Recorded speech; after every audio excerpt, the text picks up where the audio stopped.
Okay. I want to do some wraith hunting today, oozer hunting as well. Hopefully we can get that iron, and then I can start building with stone.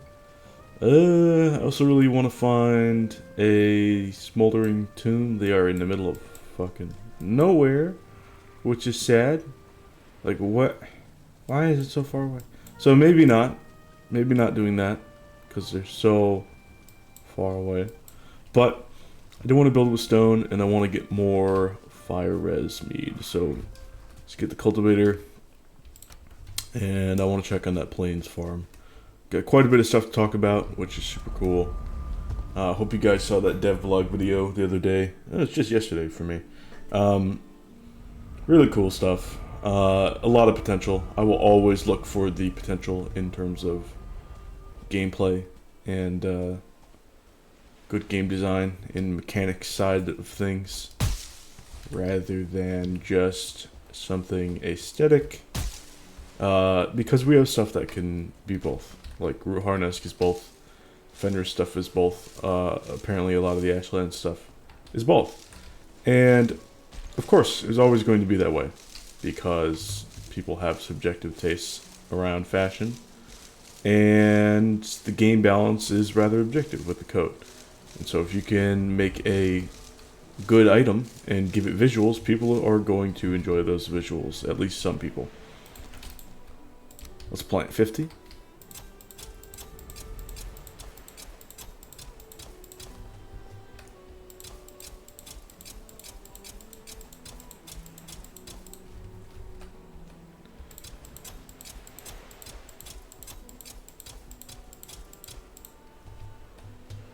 We got 34 planted.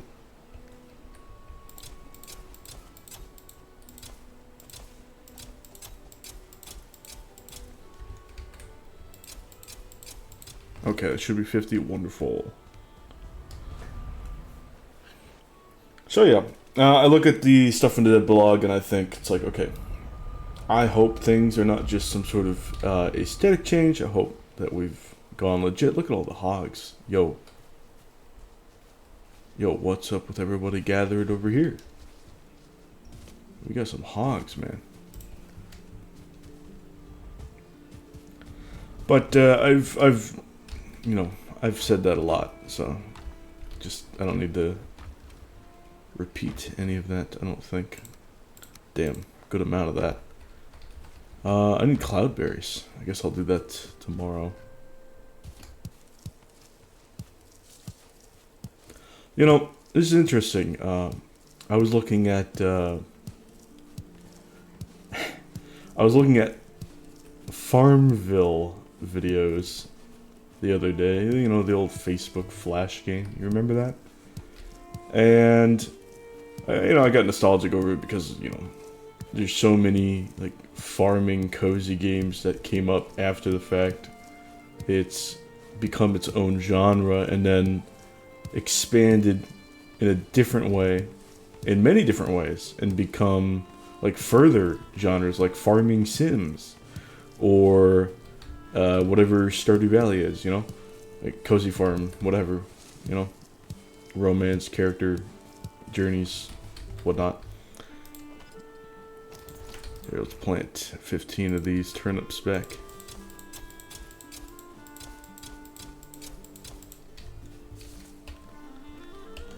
See, you got 10.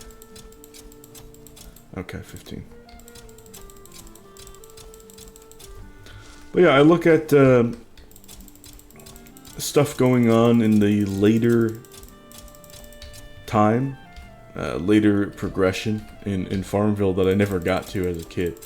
I'll tell you what happened. I don't remember why, but I got grounded. I was doing for what a 11, 12-year-old playing that stupid farm game was a decent farm. I had a decent farm in Farmville for that time, and I dabbled lightly into Fishville as well, which was interesting, but it was about the neuron activation for me. Definitely about the strategy and get maximizing your numbers in this regard or that regard. I was all about that. But the aesthetic was also good too at the time. It was fine. And what happened was I was pretty good. I had my time. And then I don't remember why, but I got grounded. So I couldn't use the computer, couldn't go out.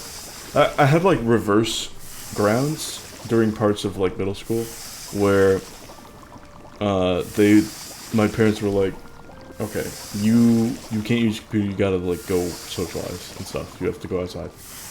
Which is really funny because usually it's the opposite way, traditionally in ground. That's why it's called the ground. You're stuck in one place.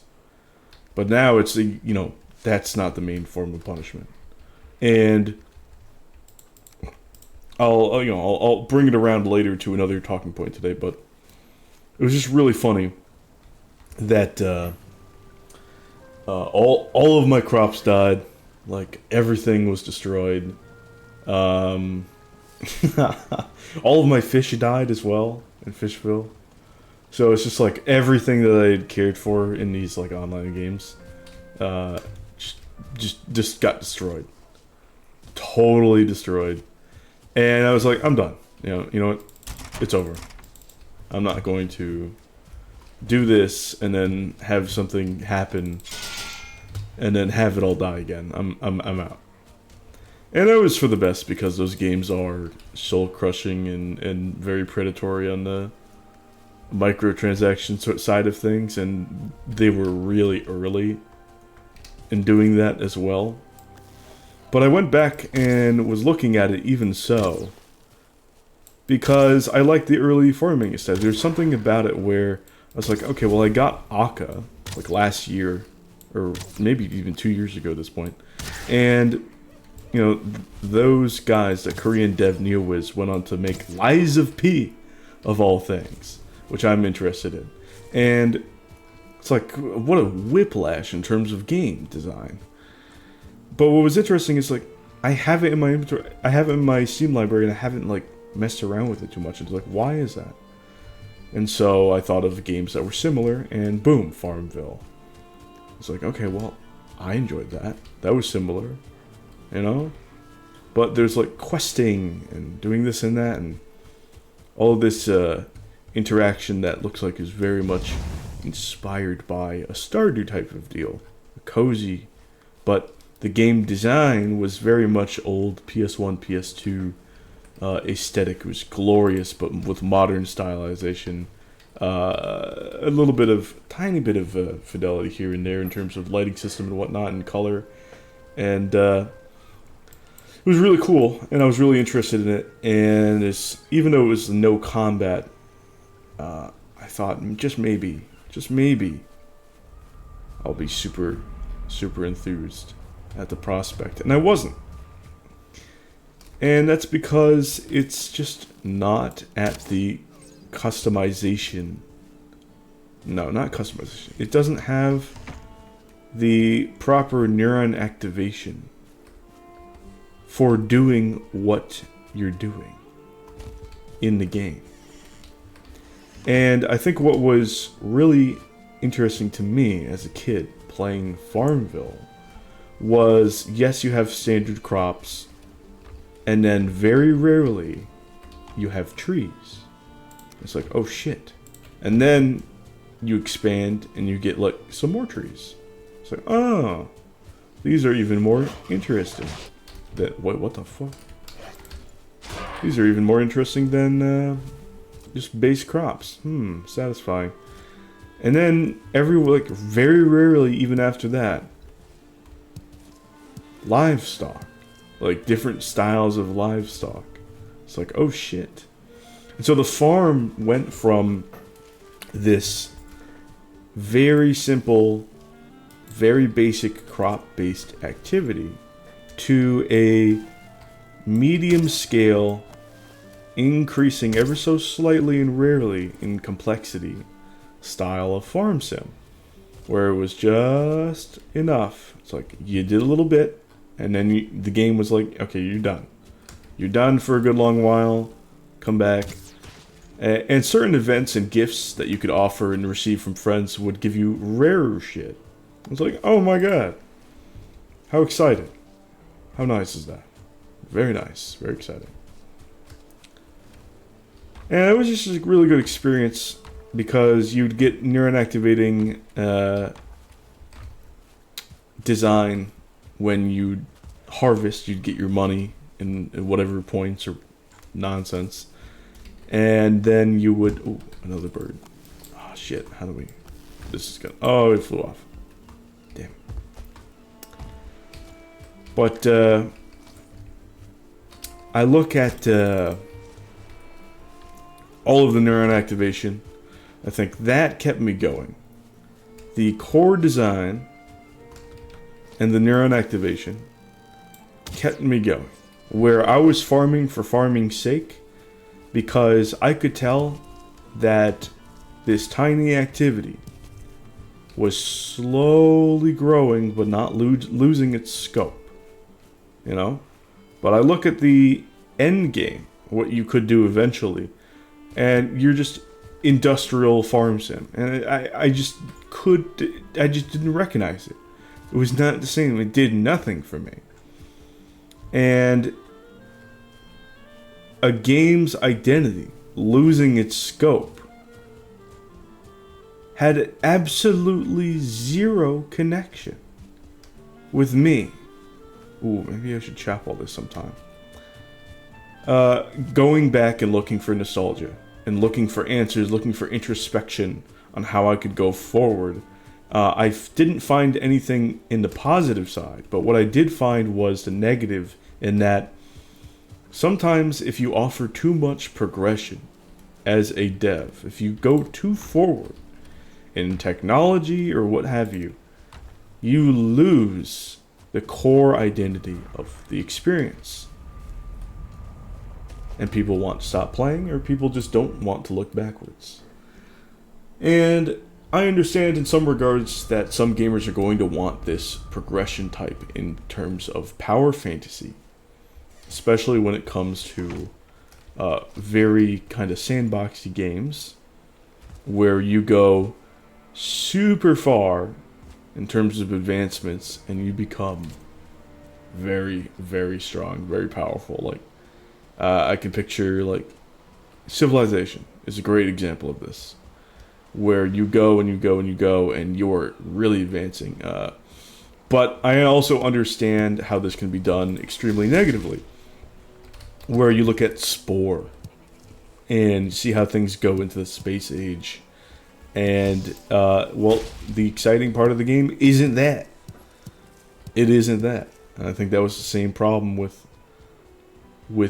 Farmville there.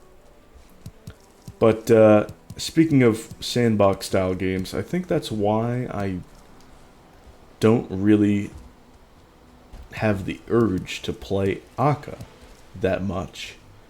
Not only because it doesn't have the neuron activation, but Valheim, we have farming here.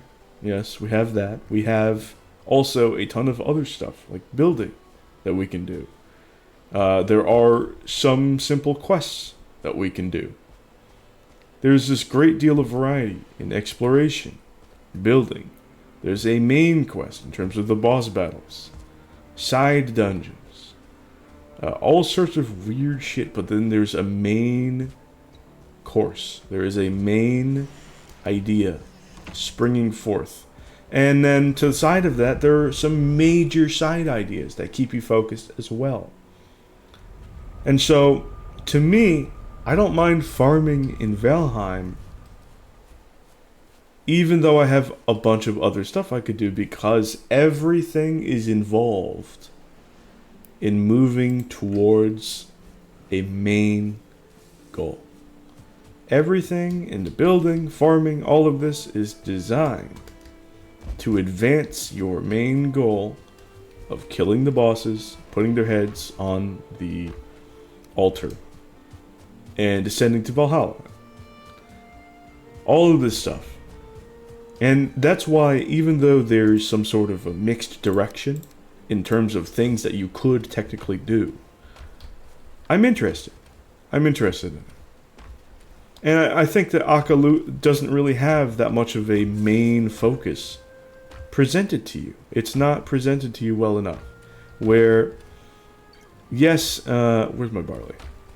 Yes, you can say, okay, you know, this is like a war veteran, and the whole intro section is your main character, war veteran, is just trying to start a new life, and that's why everything's super peaceful and super calm.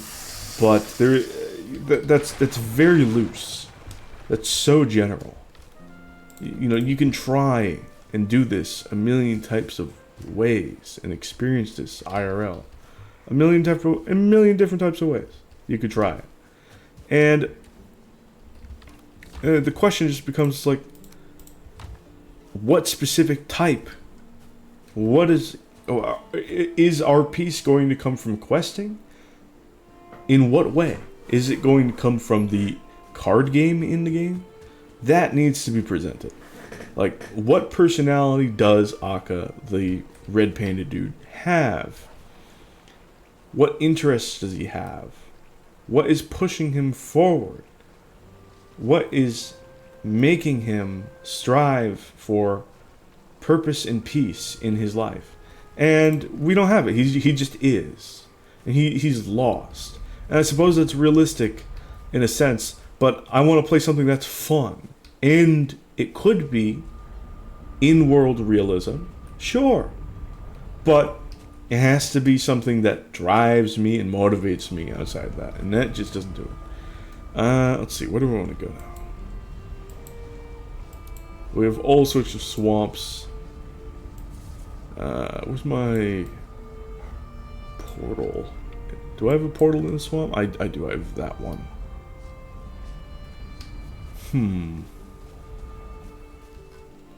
But yeah, Akka seems like it's trying to be a Valheim without being Valheim. In a sense where it has you strung along as if there is a main direction, and yet it wants to be sandbox at the same time. And because those two are conflicting, it's very, very difficult for me to get interested in it. You know, if we had like a bigger focus on the farm design, if we had a bigger focus on the questing, if we had a bigger focus on the card game inside the main game, if we had a bigger focus on any of these aspects in terms of the main character, which would translate into us motivating us as well as the MC to move forward in that direction, then I would actually be very interested in all of the side stuff as well. And this concept is very weird because I don't know if it really has a name, but I'm gonna give it one. Because Sandbox doesn't do this sort of Valheim type of experience or Minecraft type of experience justice.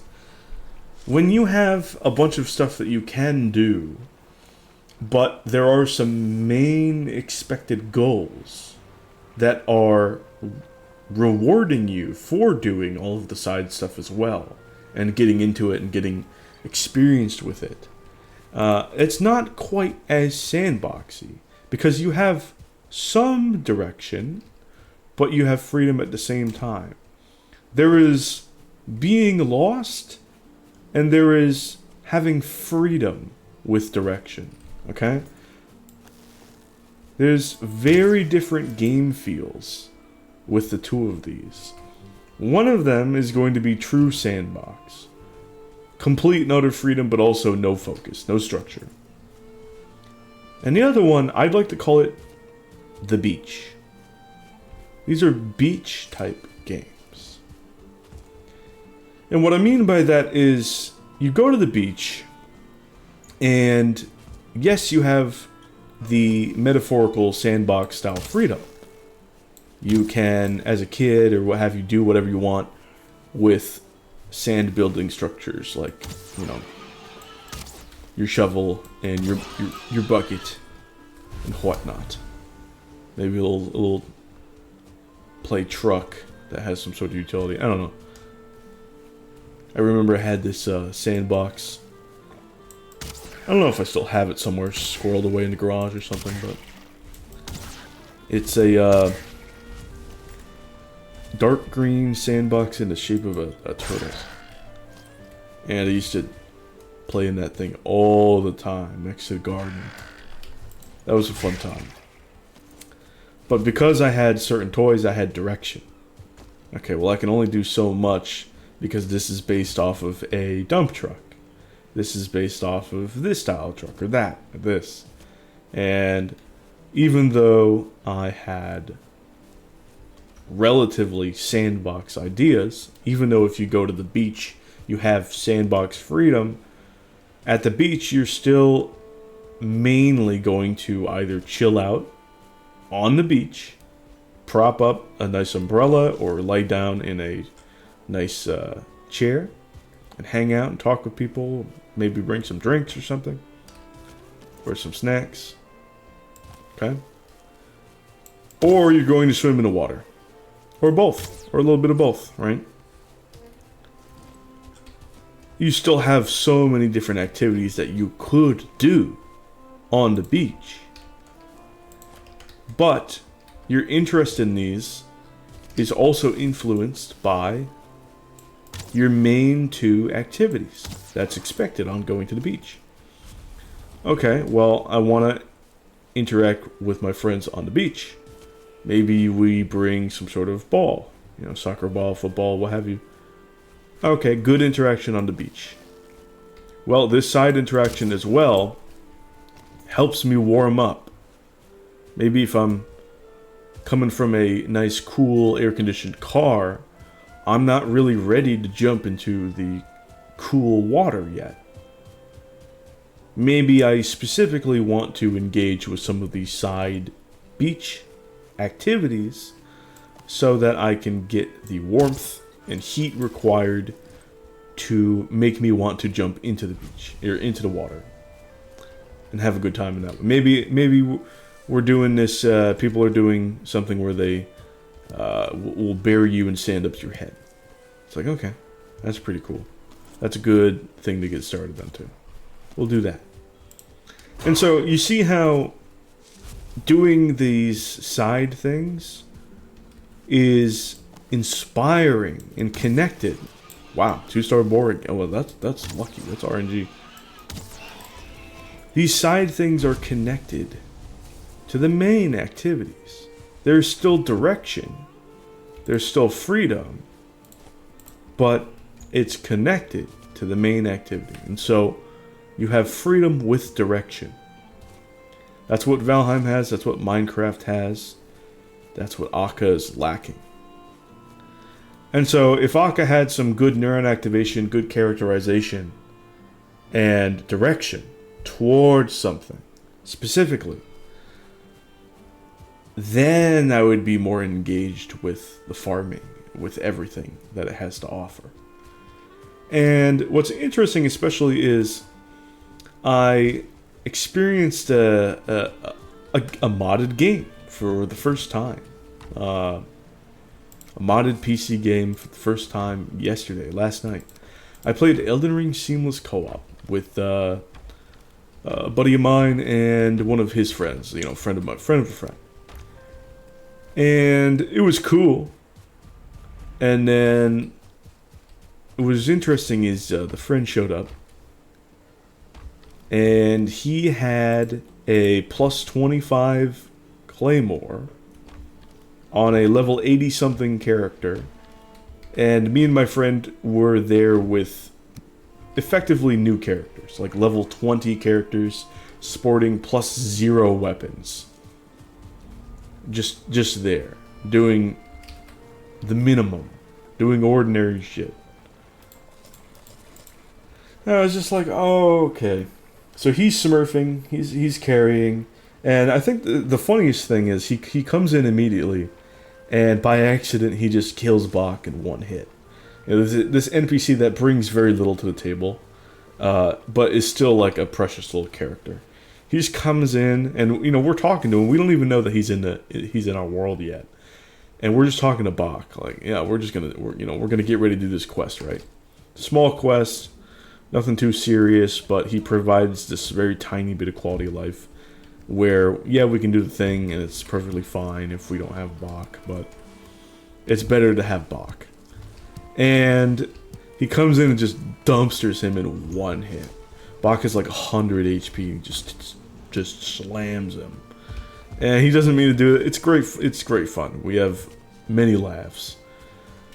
But he's fucking around and he's killing everything with dealing like 1200 damage with the charge heavy. And I'm like, oh my god.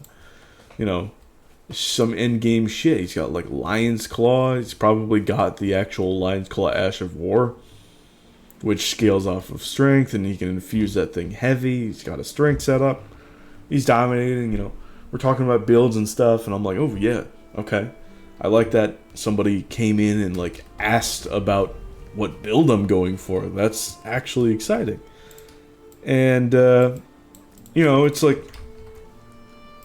the guy doesn't really have the best definition of build. He's talking more about setups instead, and I'm like, okay, well, okay. There's a clear lack of understanding. He's like, okay, I got 700 hours. Cool, okay, I've got 1,200 hours. You know, we go back and forth. And,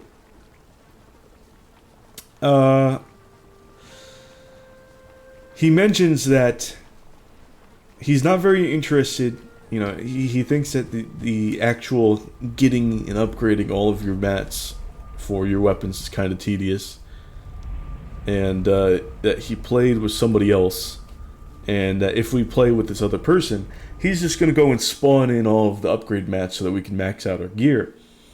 And like he'll hack in this and that, and sometimes he'll turn on PvP when you're not even expecting it, and just one-shots you out of nowhere. And I'm like, okay, well, now this sounds like we would be playing with somebody who doesn't even enjoy like base Elden Ring. And what's curious about mods is that also, oh, Swordlink Trophy. That also, when you play with mods, and somebody's like, oh yeah, I'm gonna play with like a bunch of mods. We open the door to everybody being their own game developer, and I'm already into very niche games, and just not everybody has the chops to be a game developer that provides an interesting game for me. And so the game is seemingly going to become this sort of sandbox experience where it's a little bit lacking on the beach variety when it had it perfectly. Yo, that's 4-chain. We got it. That's the Forge Bellows right there. That's quality for bronze gear. I'm super excited. But yeah, it's just very interesting where, you know, I was expecting a slow burn, but with friends, and that it would be fast regardless. I know how to speed up things in regards to certain builds, which dungeons to avoid, and which to go in for mechanical benefit and progression, and in terms of endgame builds as well. And so, you know, it's interesting. It's just total disagreement in terms of style, where somebody wants to just max out their shit and have a power fantasy and dumpster the bosses as quickly as possible, and I want to dumpster the bosses in natural progression, or natural enough progression, when I'm prepared enough, and then I'll dominate the bosses to an even greater effect, but with balanced game design as well, with balanced tools, so that I'm not dumpstering them without very much enjoyment. There's an Uzer over there, holy shit. Let's drop. Oh, shit, I got a bunch of good stuff. Let's drop this. I'm gonna skip on the Guck for now.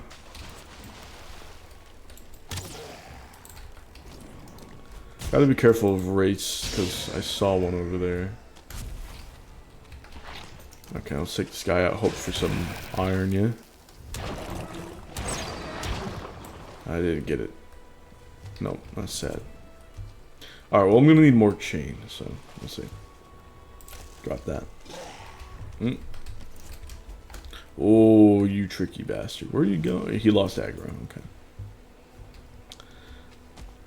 I think after a certain amount of distance, they lose aggro, so he must have wandered over for quite a while, and then must have just crossed that distance threshold right after he aggroed, which is pretty funny. But the interesting thing is, with some of my friends, some of them who do play Elden Ring and some of them who don't, we went in and one time we played Gary's Mod. And I'm expecting that we go and we drum up some nostalgia and we play some Prop Hunt or some Gmod Hide and Seek or something like that. And we do end up playing some Hide and Seek, which is actually pretty fun. And afterwards, we hop on with people that, again, just like randos, that's like friends of friends, where I don't really know what's going on. Oh, a wraith over here. And we end up playing nothing.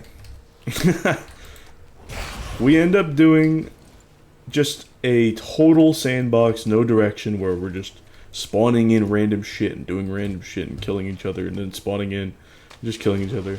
And I was like, I'm so fucking bored.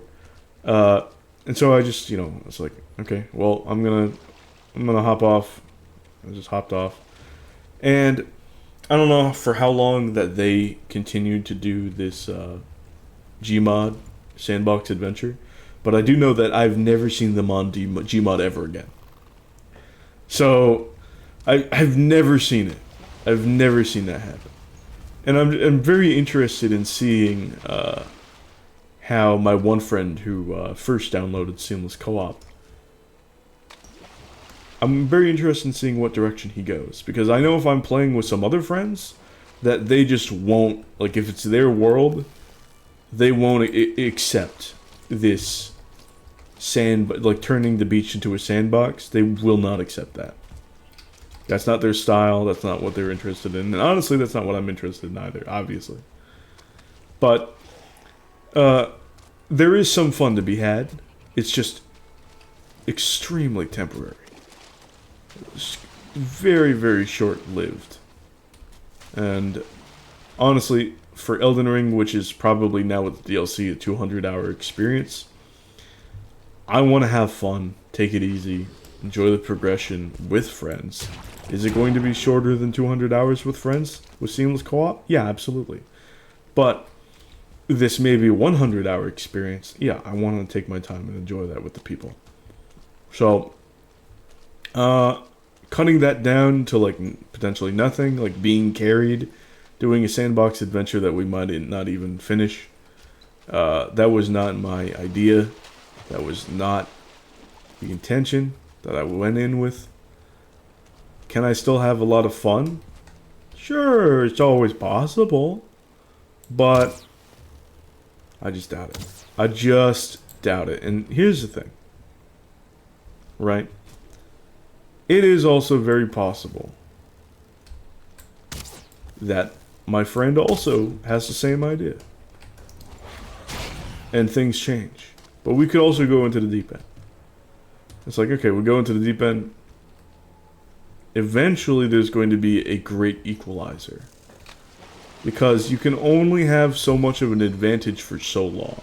Eventually the levels cap out and the upgrade levels cap out too. And then I'll be dealing fuck off types of damage because I have a better concept of a build that's more thought out than the guy that's smurfing right now. It's like, okay. But will we be inspired to play until that happens? I just don't know. I just don't know. Oh, Draugr Elite. And so we'll see how it goes, honestly. Draugr Elite trophy! Holy shit. Yo, my luck is absurd! Okay, there's an A-bomb over here. So yeah, just keeping direction where it is. We'll see. We'll see how it goes. It's always good for a game to have direction and then keep a hold of that direction. You know, you don't want to jump the shark in any way.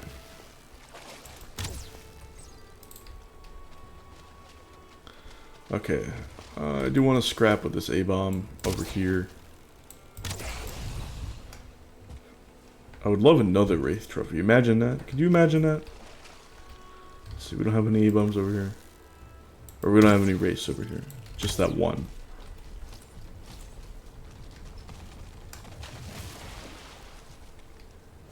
More turnip seeds. Look at those.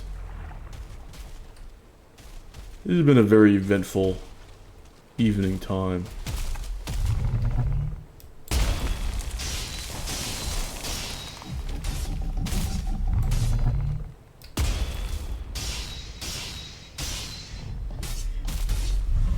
Okay, pretty clean. Ooh. Sun, the moon's going down.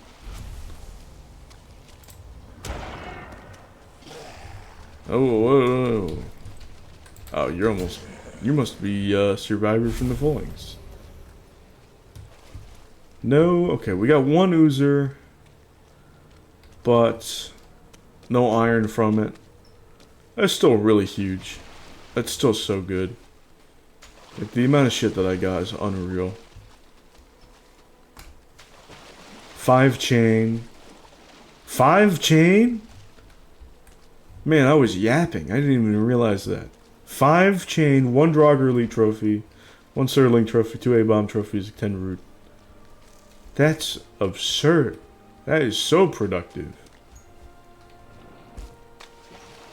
Not to mention all the coal and all that. All the ooze as well is really good.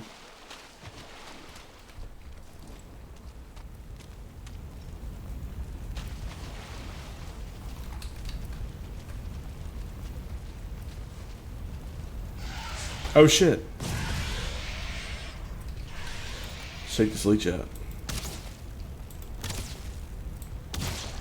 Let's drop that for the blood bags. Absolutely wild RNG. That just goes to show you right there with the Surling spawn. Things can just, as soon as you're not looking at them, spawn right in behind you. Just visual evidence, 100% proof. Okay? And this is also just good evidence for the fact that, hey, you gotta rush down your encounters sometime. It's not going to be peaches and roses just hitting the S key all the time. Or just being super passive and just standing still, waiting to just parry and smack. No. Rush down some enemies. I'm looking at people who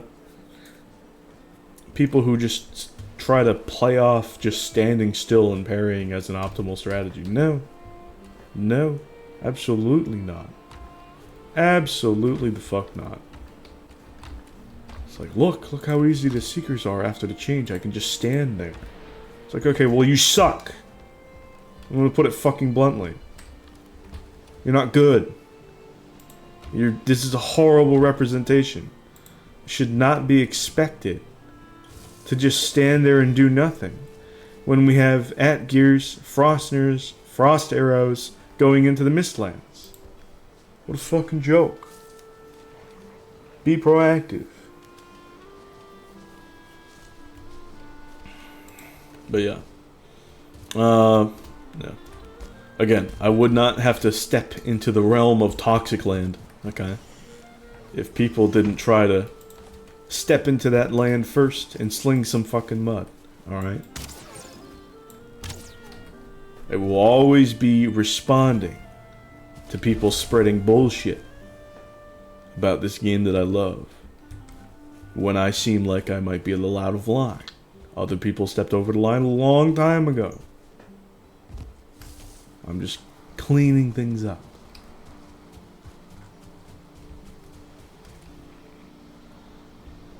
Alright, Draugr Elite trophy is fucking huge. Oh, look at all these beautiful trophies. And the like 2 Wraith trophies, we got all these A-bomb trophies. Oh my god, building with stone is going to be a joy. Holy shit. What an experience. Alright, Sterling cores.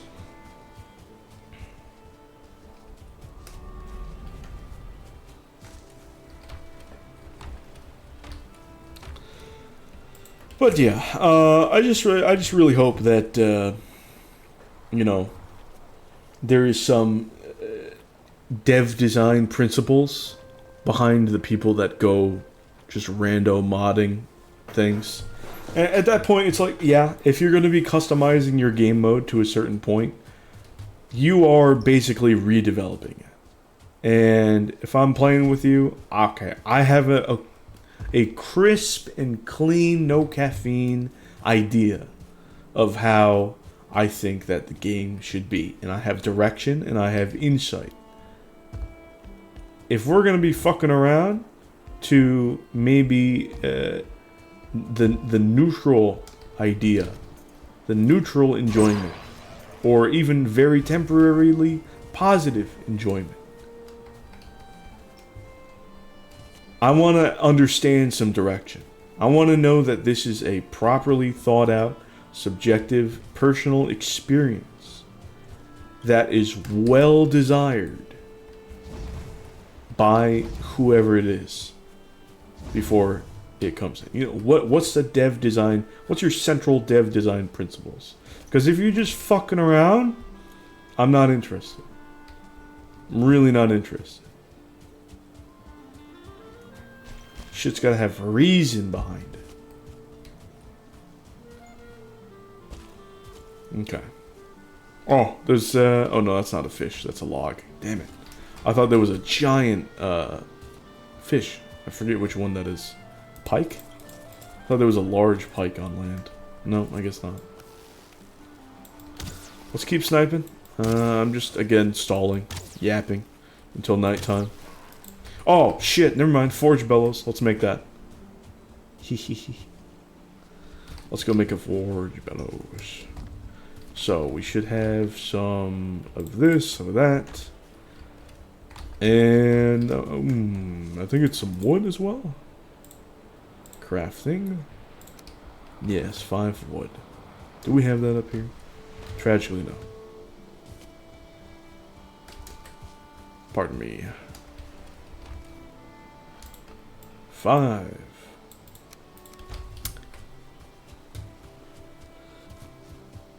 So yeah, direction is so important.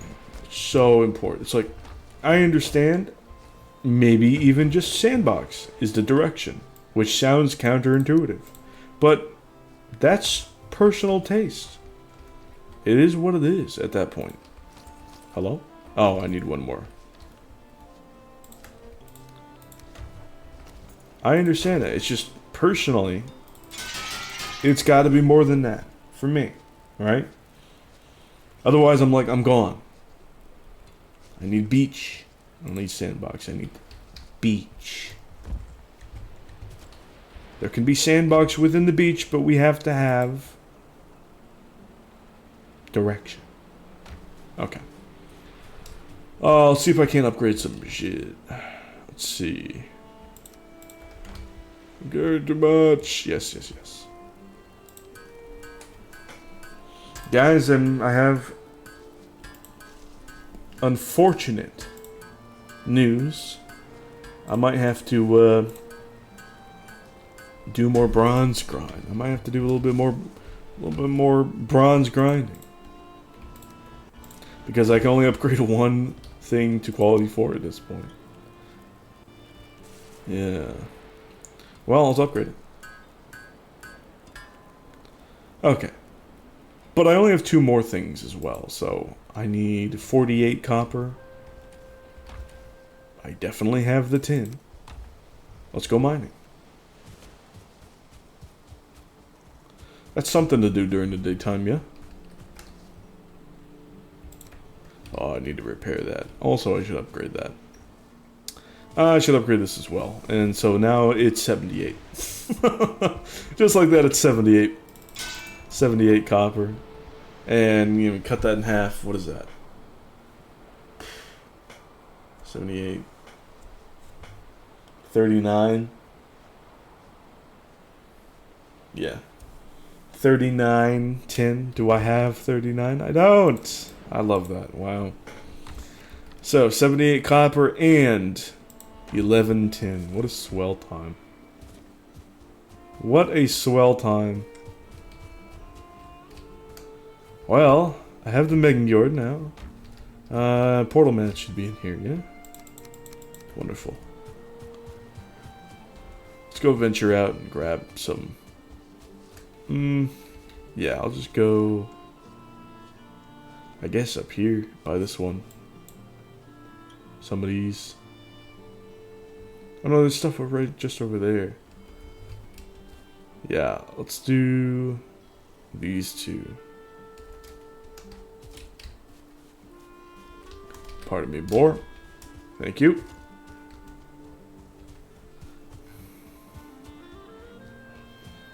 I'm gonna get the carved mats once I actually reach the copper.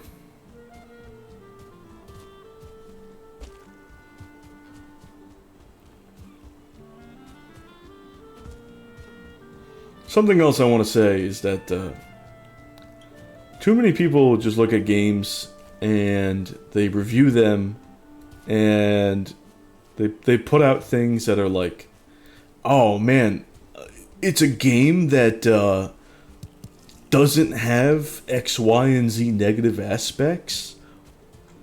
Amazing. It's like, no, it's a game. You haven't said anything positive about it. You just said that it doesn't have negatives. Tell me what it has. What does it have? What is it? What's good about it? There's too much conversation in the AAA or even AA or indie game experience about what it doesn't have. Way too much. Oh, it doesn't have microtransactions. It's a complete game, no microtransactions. Okay, well shit, Valheim made a complete fucking game. There aren't microtransactions. There's a lot of things good and a lot of things weird about Valheim 2. But it only fulfills 2 of those things. Video games are a little bit more complex. And also, you gotta have your proper finger on the goddamn pulse of what's going on in the game to be able to sing its praises or actually critique its flaws. And that way, we can give a real review. And so, too many people in comment sections, or just Steam forums, or whatever forums, being like, oh, well, it doesn't have this, it doesn't have this, it doesn't have this. Well, the game could have other deal breakers for people. Or it could have an actual deal maker, which isn't being mentioned. Something of the like. We have to get rid of this concept of saying what negatives a game or any media doesn't have. Oh, it doesn't. Well, it doesn't have a bad story. Well, shit, is it good? What the fuck? Talk about it. Actually, fucking talk about it. Okay. Some copper. This is buried copper. I can immediately tell this is buried copper. I mean, it's still probably quite a bit in here, but I would rather go over here and do this surface copper if it's available. I do need a good amount. 78, yeah. But still. Oh yeah, look at that. That is some surface copper right there. I think I can skip out on some blueberries for now. I've got a great deal of tasty. Look at this. Top copper, my favorite. Let's set up the portal. I can set up the ship a little bit later.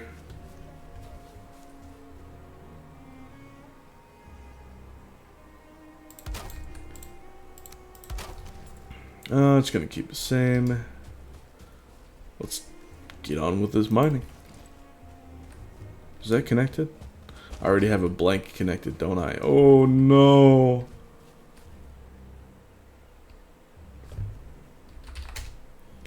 Is this connected? Mine? Fuck. What are some of my unconnected ones? Oh, I definitely know there's some unconnected. I can't believe blank is taken. That sucks. Um,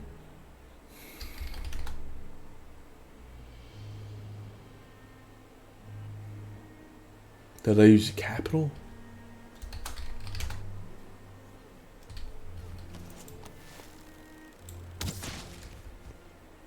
Shit, I might just have to run back. Oh, man. Where's my blank portal? I ran down here, right? I did all of this sailing route scouting. Oh, it's probably just like, no, I did that too. Shit, where is it? Ay, ay, ay. No, it should be back. That's weird, man. Really, the blank portal isn't connected. That's so unfortunate.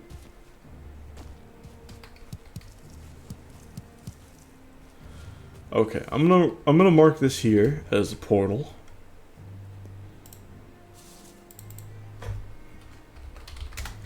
And then I'm going to mine what I can, run it home, and I will set up a mine portal. So let's actually set this up to be titled mine.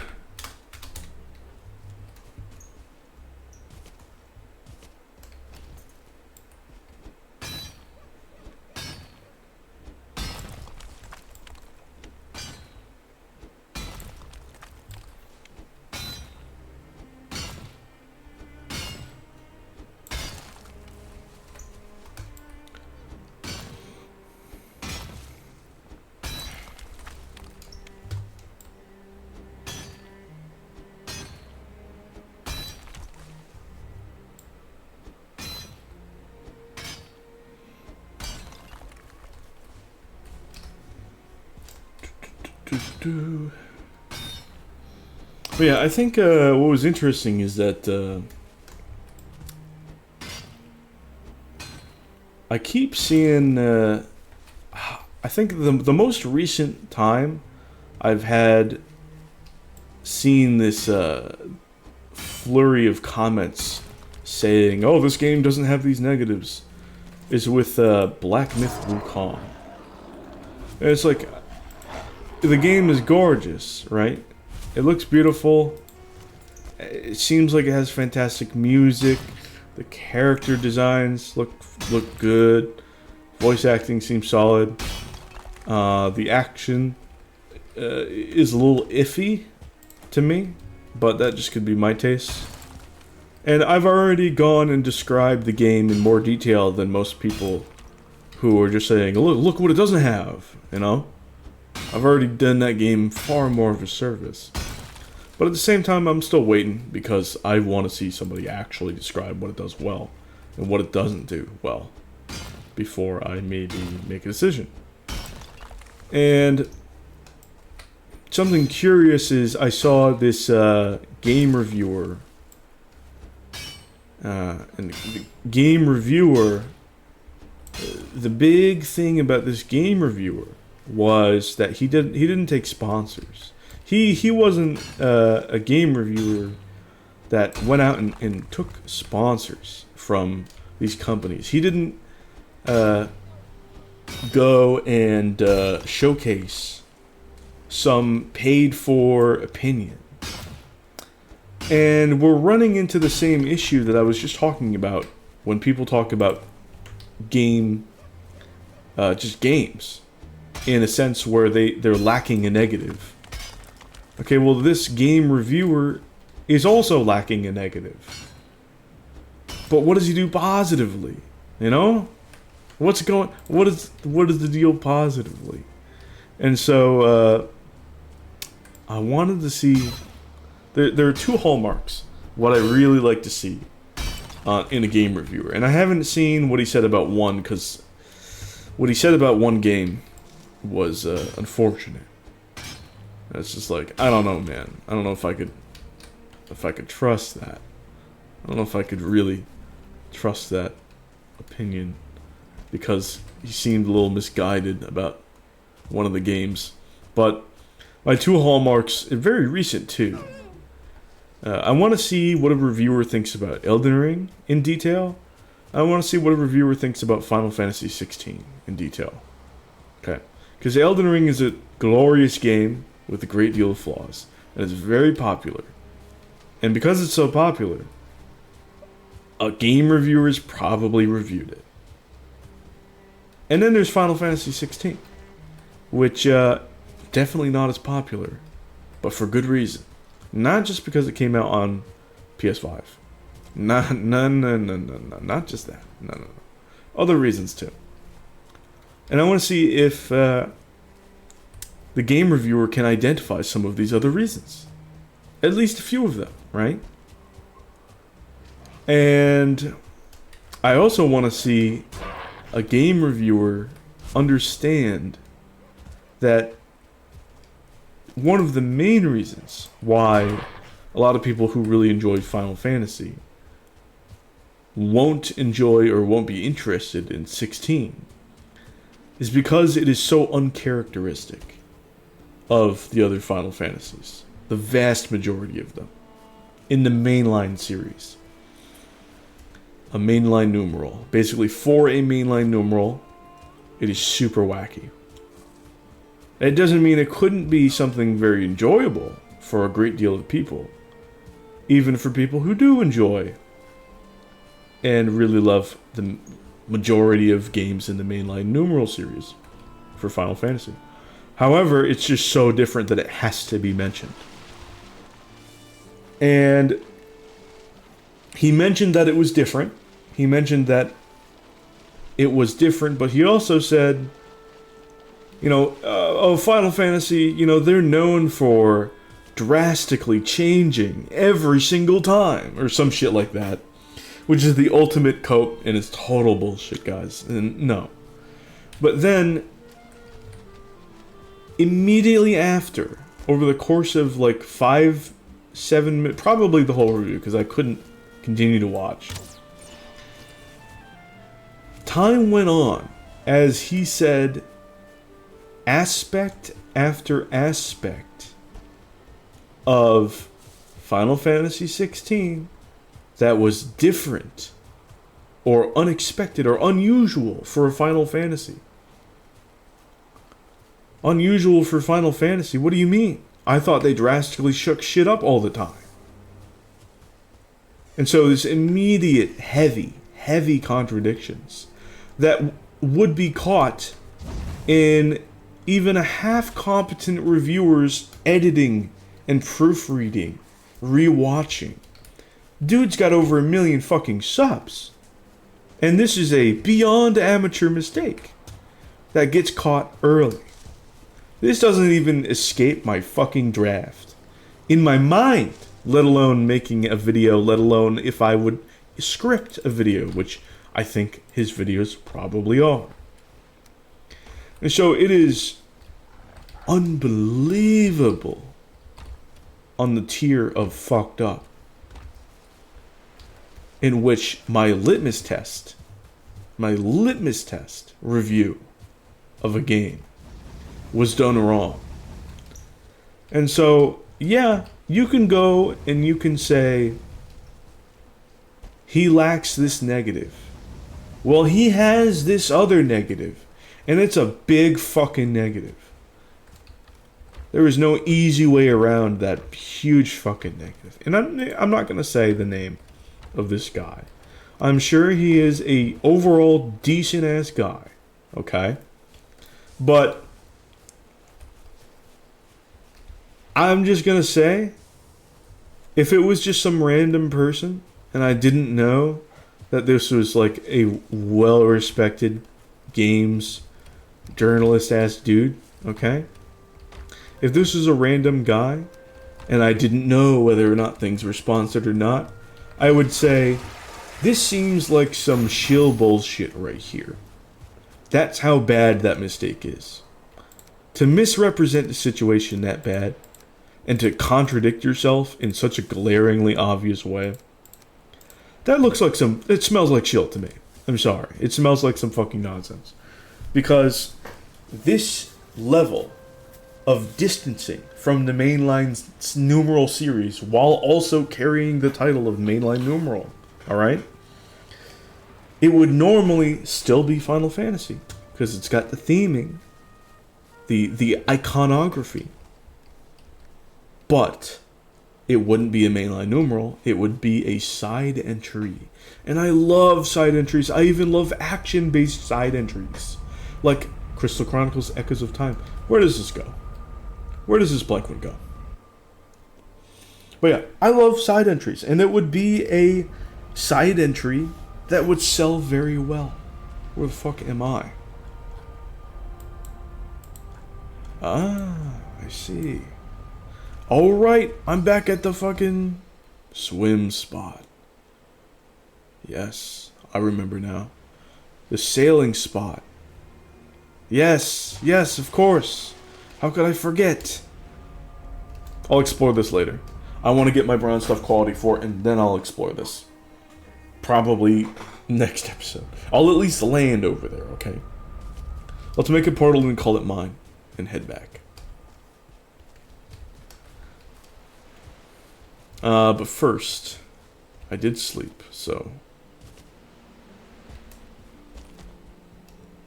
Uh-oh. Uh-oh.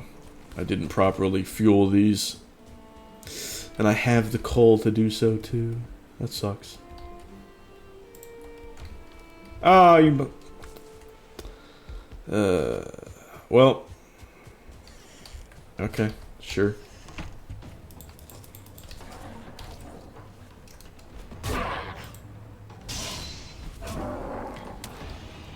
So yeah, we can't keep focusing on a lack of negative. This framing is ridiculous. There are infinite negatives that people can have or can lack. Or that things can have and can lack. And I don't even care if we focus on the major negatives that things can have and can lack. I don't care if it's common in other games or in other mediums or in other people. I want to know about the actual properties that are fucking there when we talk about things, because that is the thing.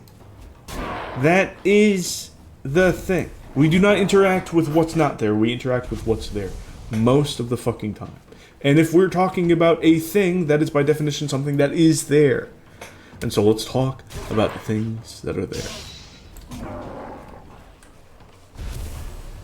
That's all I have to ask. Alright, there's a shit ton of Greylings, man. What are these guys? Are these guys aggroed on like boars and shit? Oh yeah, there's a whole horde of them over here, that's right. Sir? Hello? Ooh. Ooh, base walls. Love my base walls there. Oh, pardon me. Yeah, I got poison in the wall.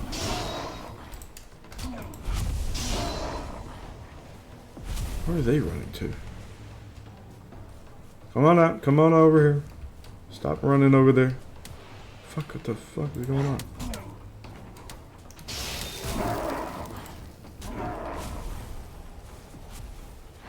What is that brute doing?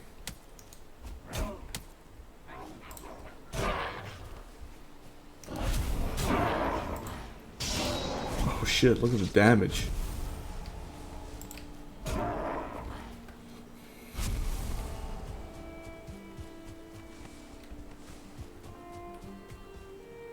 Here's the thing. Okay? Mistlands, when you look at Valheim Mistlands, alright? When you take a gander at Mistlands, there are a lot of things that were teased that could have had excellent mechanical properties, that could have been really cool, and that I think everybody would have enjoyed. And a shit ton of those things were teased, don't exist, or don't have mechanics to back them up. Just purely visual. And I understand that there is a lot of valid criticism that I've made. I've been at the forefront of a lot of criticism over what isn't there in the past. And probably in the future too, let's be real. But, hey, when I look at Mistlands and what is there, That's what's going to be something that people really look after. When I tell people that it's still my favorite biome, that there's still a bunch of shit going on for it, that there's still this, that, and the other thing, that it's still more than a net positive of an update that they've brought to this game. That's what's going to latch on and resonate with people who are interested in what I have to say about Mistlands. People are going to be interested in me talking about what is there, rather than what's not there. And then, once I'm done with that, they might say, oh shit, that's really unfortunate that all this stuff isn't there. But of course, they're not playing, or would be playing, with what isn't there. And so, it does take a backseat. Now, unfortunately, there are instances of what isn't there that are so painful, considering teasers and whatnot, that it becomes like an absolutely absurd and obvious complaint and real criticism that we just can't let slide. But guys, it should always be a combination effort of acknowledging what's there that's relevant and what's not there that's relevant. These things pair together, sugar and spice. Everything nice. They have to be combined when you're looking at proper analysis of the whole. Alright? If I wanted to analyze all the stuff in Mistlands that wasn't there, I wouldn't title it a review of Mistlands. I would title it issues with things not present in Mistlands, or what Mistlands could have been. There you go. That's an evocative title right there. That'll get the fucking clicks. So I don't understand. There are ways to make videos interesting and ways to make discussions fascinating enough for people to tune into and listen and keep their focus on you. When we have discussions about what's not in a certain medium. But to go out and frame a conversation or a discussion or a review or merely comment when a game is just fresh and gamers are looking for the whole scope in a nutshell. I mean, it's just like $60, $70 worth of games that we're talking about. We gotta give the proper information. Not just what's not there. It could be very relevant, what's not there. But we have to give the whole scope. People, 60, 70 bucks. Let's get fucking real. Let's get real fucking real. Okay?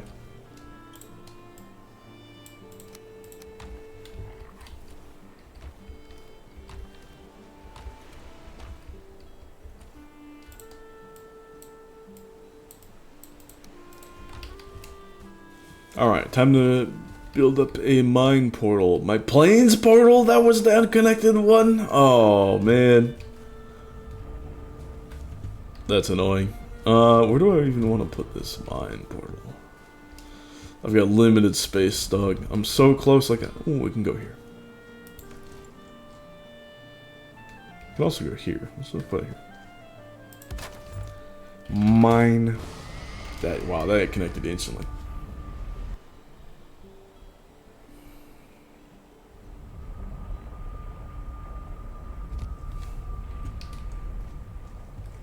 Okay, we're back. I don't have too much rested. I don't think I'll need a lot.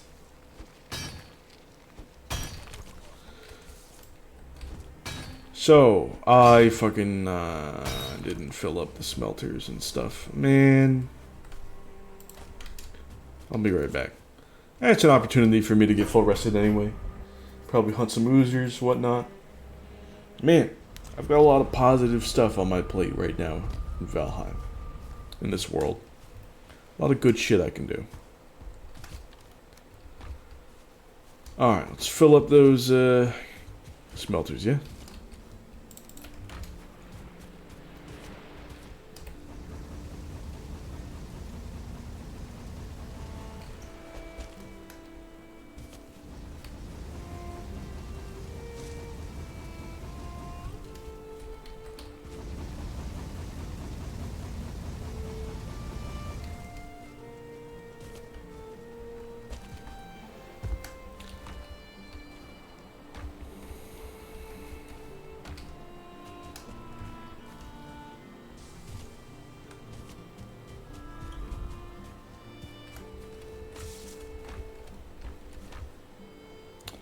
Why am I in here?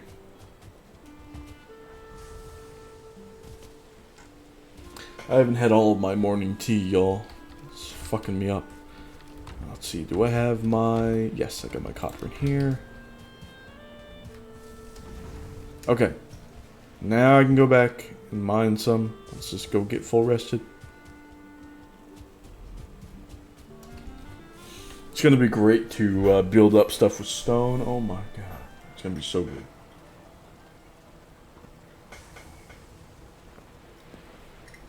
Today I have persimmon tea. And guess what, guys? It does not taste like shit. Does that make you want to drink it? Doesn't taste like shit. Don't you want to pay money on it now?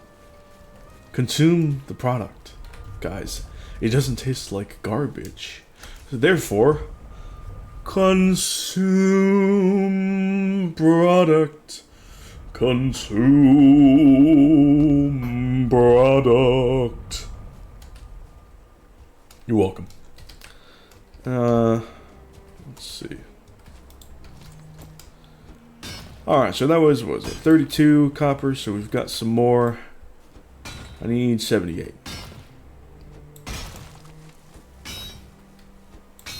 Whoops, I'm hitting the stump.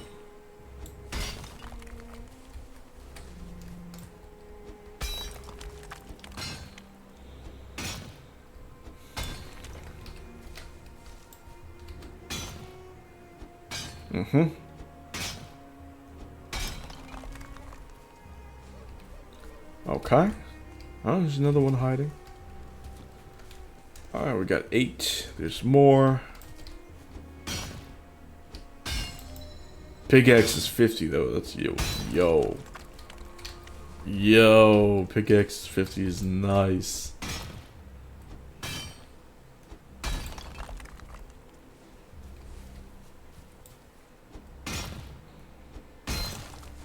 Still waiting for maybe some sort of a war pick or a Beck to Corbin style weapon that maybe uses your pickaxe levels. Could you imagine? Can you imagine how sick that would be? All your hard work being like imagine being on a community server and you're like a dedicated miner. You just love fucking mining, but you're a semi-combatant, right? So there are certain bosses and certain dungeons, certain mini bosses that you just love, but you don't have the levels. You can't scrap on an even playing field with these high-level mobs or bosses or mini-bosses or what have you. But what gets introduced is a weapon that scales off of the pickaxe levels. Can you fucking imagine? That would be sick. That would be so cool. That would be so nice. Alright, look at the stone. That's nice. We also got 17 copper here, so that's a total of 49. I still need quite a bit. Yeah, a lot of this bottom copper is just pretty available.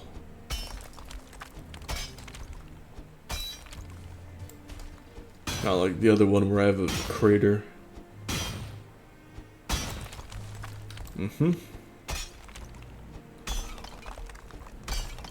Okay. I need to portal back and set up my boat.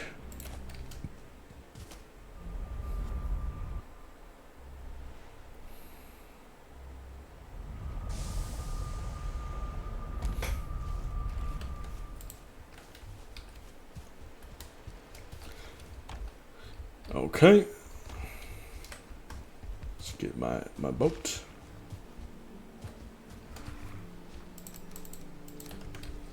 But now, let me describe what persimmon tea actually has in terms of taste going on.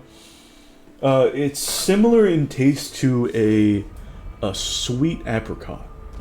It's still got like a great deal of earthiness, like some stone fruit might have. But the level of its earthiness is similar to, I guess, like a matcha or a sencha. So if you're really into like matcha, sencha, hojicha, this type of earthy flavors like present in maybe like dark chocolate. Does it taste like dark chocolate? No. Does it have those levels of earthiness that go really well with a great deal of honey, and can really make your peaceful evenings or mornings a good deal better. Yes, it is a very delicious, peaceful tea. Just super, super good if you're digging that earthy style of tastes and flavors like I do. Like if you like roast notes, like very roasted notes, you would dig it. It would be one of the few good crossover teas that I would recommend for a coffee drinker to try. So, is it going to be as intense as coffee? Fuck no. But is it a good crossover to try for a coffee enjoyer who wants to experience the vast array of flavors and tastes that teas have to offer? Oh, certainly, absolutely. So, for a coffee enjoyer, I would recommend Hojicha, which is a roasted green tea leaf. Japanese, so super strong, but also it's got that deep, almost roasted, nutty, earthy taste to it. It's fantastic. I love Hojicha. If you can't find that matcha, like a proper strong matcha, not some Dunkin' Donuts shit, that would be good. That would be good to try. And then persimmon tea. I have a Korean brand here, but it's very popular. Persimmons are just very popular in East Asia and Japan and Korea in particular. Really fucking tasty, guys. Holy shit. Especially goes well with the honey. Orange blossom honey with that shit goes hard. Goes so hard. The herbal notes combined with that citrus aromatics, unreal. What's especially good too, I'm gonna recommend like orange blossom honey for a moment. What's really good about citrus aromatics in tea is that most of the time, now you do have to be careful, but most of the time they're going to be from the oils that are in the peel, in the rind. And because of that, it has no acidity, it just has that deep aroma, that fragrance. And it won't curdle a milk. And so, what's very popular in Britain and in Italy is bergamot, or bergamotto, right? It's this very bitter, but very aromatic Italian citrus that's the hallmark of Earl Grey's taste. Hallmark. And I love me some Earl Grey, and Earl Grey is commonly drank with milk, as a milk tea. You know, make it so. And it's delicious. I love it. But there's the thing, it doesn't curdle the milk because there's no acidity to it. It's just got the aroma. It's fantastic. Which is what a great combo. And so having these things like orange blossom honey or any sort of citrus aromatic or aroma oil or what have you in combination with say milk tea, that's a good time. That's just a good ass time right there. It's so good. It's underrated. And I think that a lot of bubble tea places are lacking in terms of that. Oh, I didn't set my boat up. Oh well, I can set it up later. They're really not tapping into that as much as I think they could. I understand that those ingredients are very expensive, but they're extremely flavorful, and I'm sure the average markup would be pretty good on a business side of thing. So I don't understand, like the tea cafe or bubble tea spot that figures that shit out first as a customizable option. They're gonna make some fucking money, dude. Let me tell you. Some fucking money. Oh my god. Money, money, money, money, money, money, money, money. Dollar, dollar. Dollar, dollar. Alright. I should probably make some sausages. Let's grab 8 of these. 2 of these. Was it 2 thistles as well, or am I losing my mind? I think it's 2. There could be 8 as well. Let's find out. I was right. Correct me if I'm wrong, but I feel like they used to cost a lot more thistle. I could be wrong, but All right, let's go back out to the swamp. See if I can't get myself some iron. That would be nice. I mean, I would have to sail that back or run it back, I guess. Yeah, sail it back, because... well, I'd run it back over here, and then I'd sail and get the Leviathan, and then I'd sail back. I think that would be a good play. Alright, we got another Wraith already. I like that. I dig it.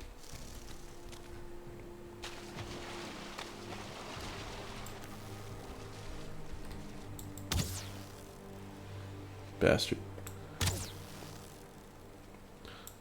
Oh, you motherfucker. There we go. Oh, hello, sir.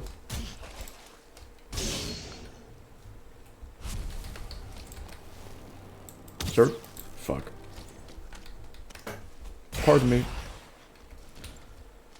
Alright. Now the Wraith Trophy RNG is getting back to normal. Alright.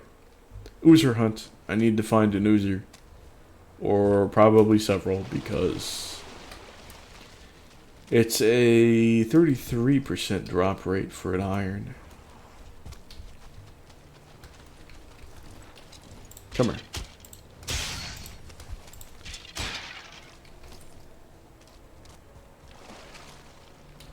Where are the Oozers, man? Draugr Elite. Beautiful. Shit. There we go. Already have your trophy, though. You don't need to drop another one. I thought it did for a moment. I think there was a Skeeto over there. I saw something in the air being dripped on. Where are the Oozers, man? There's a distinctive lack of Oozer. I need those stupid pop-up ads that are going to be like local Oozers in your area or some shit.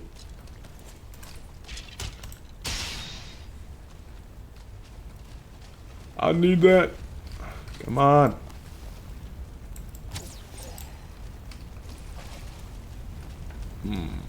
Yes. Leech. Oh, fuck. Pardon me. I'm just passing by. I'm just passing through. Okay, good. Strange. I'm close to the workbench radius though, so less odds of spawning. Aha!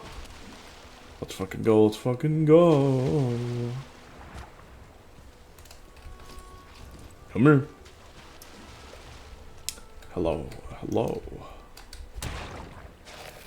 Yes. Oozers, do your Oozer thing. Unfortunate. Okay, now I'm getting unlocked. Oh!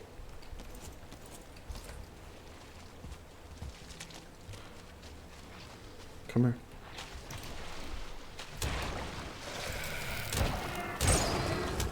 Yes, there it is. All right. Fuck yes, dude. Another Wraith, and this one's like right by the geyser. And the portal. He's dead. And there's a chain. Okay, goodbye, swamp. It was nice seeing you. Oh. I mean, if you're just gonna keep throwing Wraiths at me, I guess I'll kill them.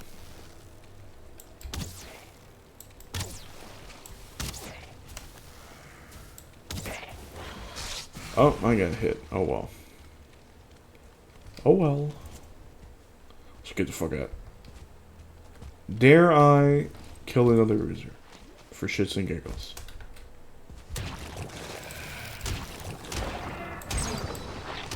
Yo!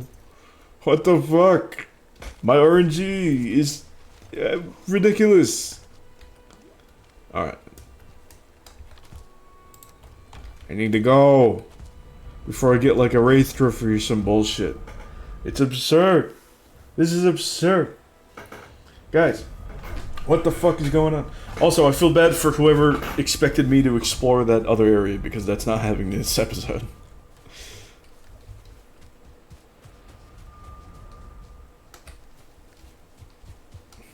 I hope this episode is entertaining enough to provide a good alternative. Because goddamn, I've been getting some good stuff.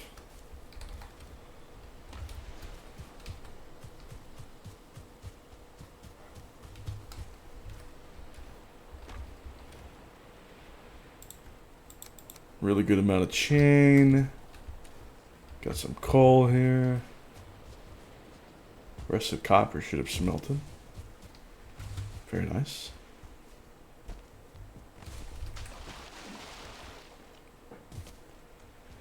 I can upgrade something else.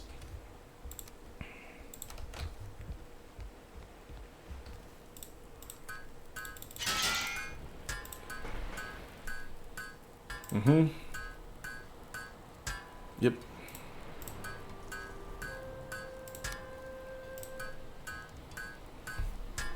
Wonderful. Okay.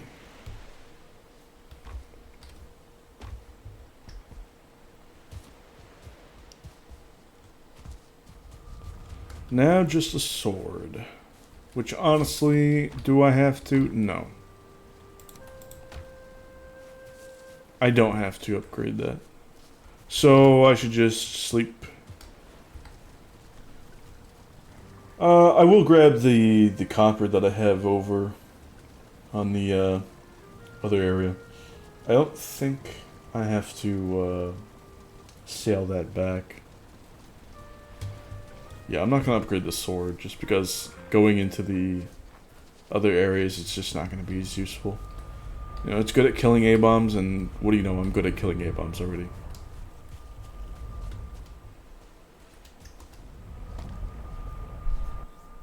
If you want it to be technically optimal, go and upgrade the sword.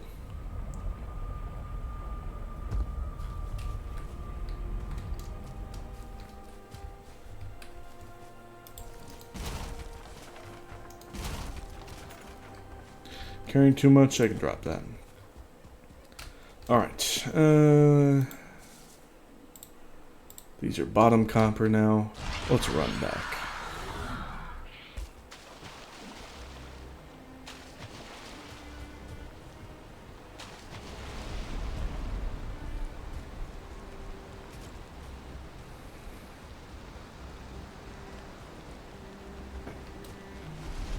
Yeah.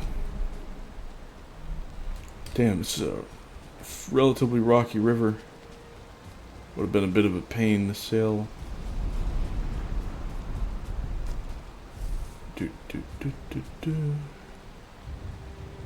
Uh-huh.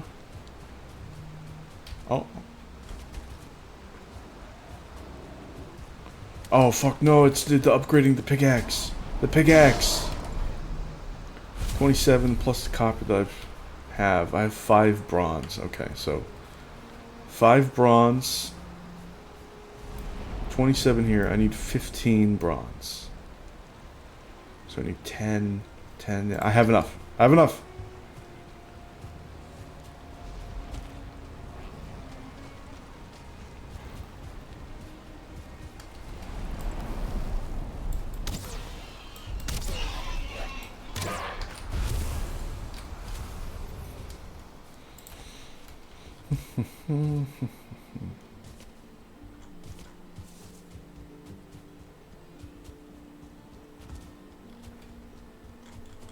I have to cut it a little bit over inland. Just a little bit. Hello, dear. Oh, 2-star neck. Cool. I'll let him live.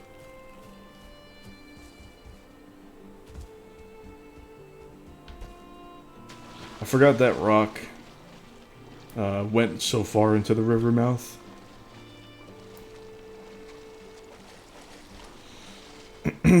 Please let the rain go away. It looks like it's gonna go away, but I want it to go away now.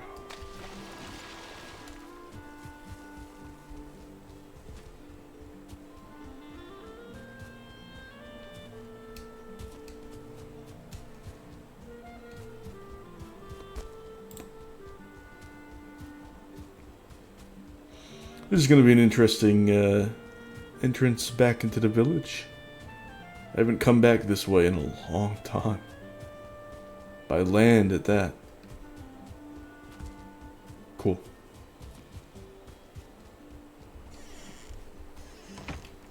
Piggleton!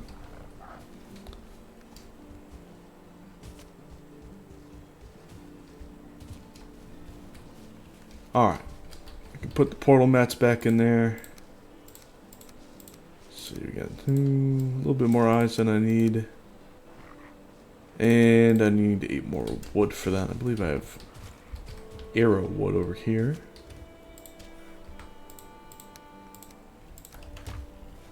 I can put some feathers in there too. Alright.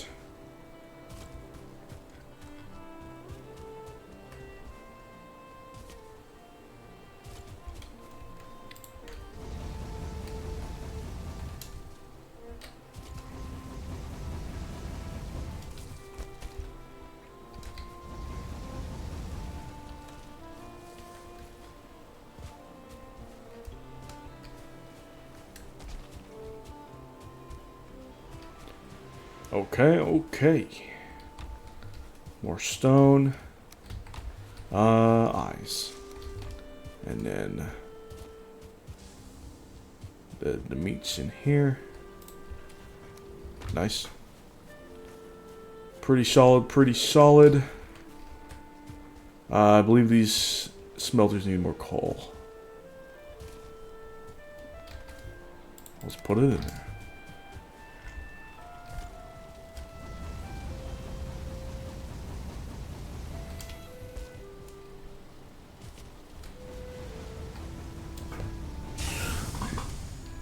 Oh, I was gamer posture for a moment there.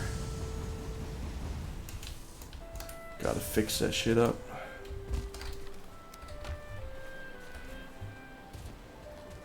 Okay, do I have core wood in here? I would need the core wood for... Oh, I don't. Is there any upstairs? No, I need some core wood for the pickaxe. I believe, what is it, 4 core wood for that?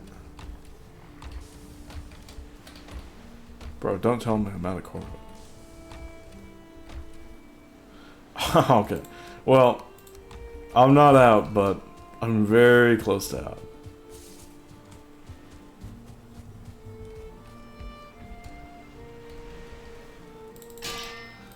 Let's check this. Bronze. I don't have my pickaxe with me because I'm foolish.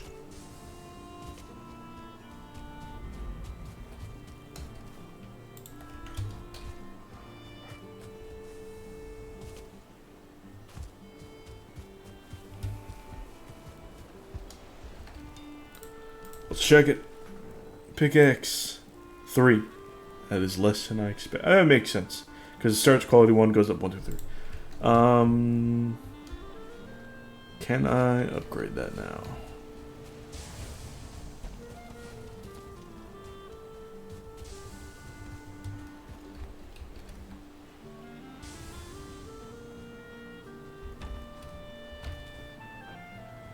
No, not yet. It's 15, I got there, 27 plus the 26. Yeah, that'll be enough. That'll be enough. 12, 4. Yeah, it's like barely enough. That's fine. I mean, I might as well put this in there, except for that. Well, let's not waste some time.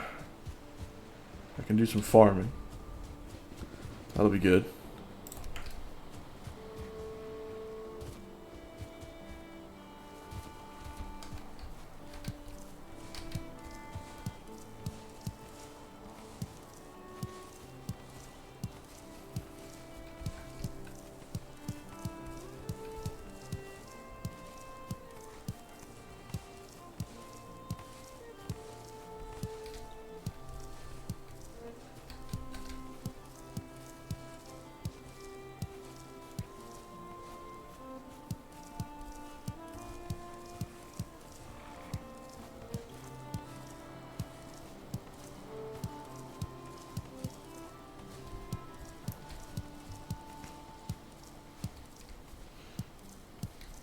Pardon me.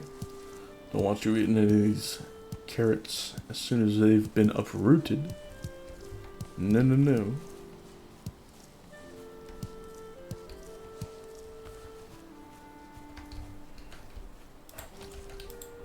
Alright. 20 of these.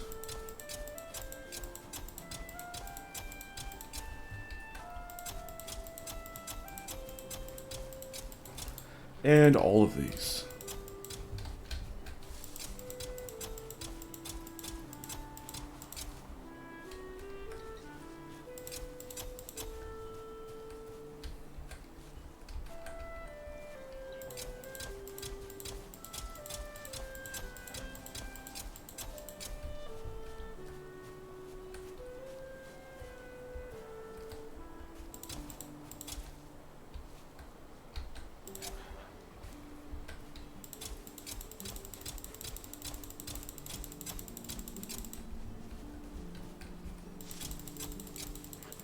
Oh, nice. Alright. Alright, hogs.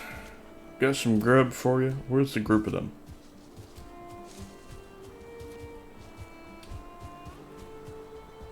Seems like there's a good amount right over here. Alright.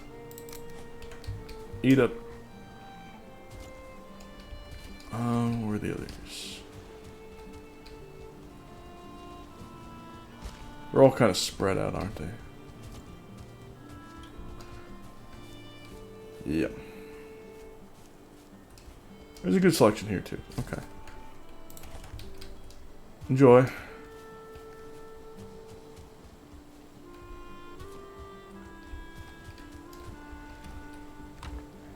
Let's see. I'm just gonna hold on to these carrots for now, just because red mushrooms. I really want to save some of these red mushrooms. And then now are the things schmelted?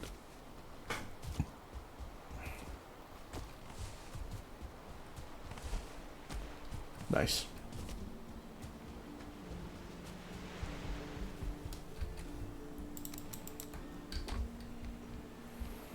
Just enough stand.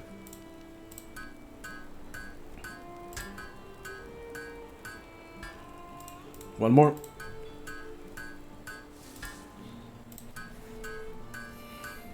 Excellent.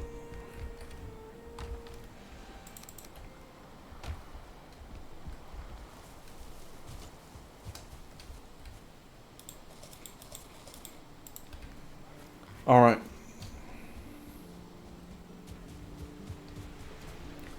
I've upgraded everything. I've got my good plains farm. Everything's running well, running smooth. Next episode, it's going to be some sailing. I'm going to go down to the swamp, take my iron back, okay? I'm going to sail it. I'm going to, let's see. Ooh, this is going to be tricky. It's going to be tricky. I'm going to yoink the portal and the iron. I'm going to run it up here. And then I'm going to set the portal up, set the iron down in the black metal. And I'm going to sail over to Leviathan.